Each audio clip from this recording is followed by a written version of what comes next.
I tell you there's one ingredient in your home right now, currently, that is not only destroying your hormonal balance, but it's also throwing off your internal system's functions? One ingredient is completely legal and it's also in 90% of your processed foods. Yes, this one ingredient makes the food taste good, but it also makes our food so addicting to us because of the dopamine response. Let me give you a little insight because they use that one ingredient combined with two others in order for us to have that extra dopamine response that makes us super addicted. Because if they overload you with these three ingredients, your body's chemical balance is completely thrown off, which makes you crave this food more, which means you're going to eat more, which means you're over consuming. Leads you to be sitting here overweight, sitting here developing diseases and illnesses, and wasting your money because you're going to keep buying this junk because you keep craving it. What are these mixture of ingredients that are literally making you addicted? It's a mixture of an overload of sodium, heavy amounts of unhealthy fats, them combining it with addictive sugar. Sugar rewires your body's chemical balance, which makes you addicted to it. And then you sit there and you have all the cravings.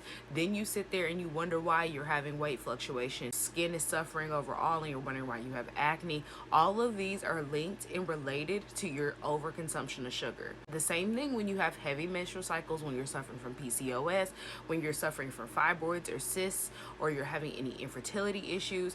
You have to look at your hormonal balance and you have to sit there and realize the fact that your sugar intake affects your hormones. The same thing if you're having issues with anxiety, panic attacks, or depression, you have to look at your sugar intake because that impacts your hormones. And let's really break it down, because if you sit there and think about it, when y'all don't have y'all sugar and you're having your sugar cravings, what do y'all act like?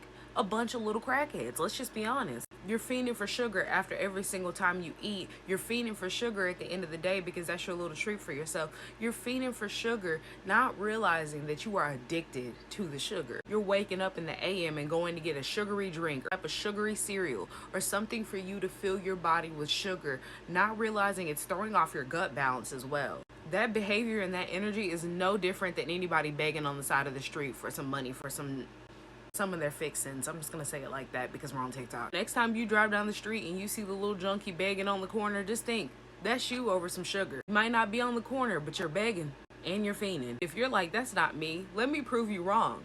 How long have you gone without sugar? When's the last time you've been at least a week without eating any sugar or drinking any sugar? When's the last time you did a cleanse for a month and release sugar from your body and from your system? Did you last an entire week without having any sugar, without feeling like a fiend? So now that you've come to the realization that yes, you are a fiend for sugar, now it's time for us to switch our habits and to stop acting like the little person begging on the corner. You're fiending like an addict over some sugar and you need to go to rehab. So the question is, how are you going to rehabilitate your habits so that you can support yourself in reprogramming how you consume and what you crave? Because your body is trained to crave these things. You can unlearn these habits and retrain your body to crave what is going to support you. Take a breath and change how you are consuming.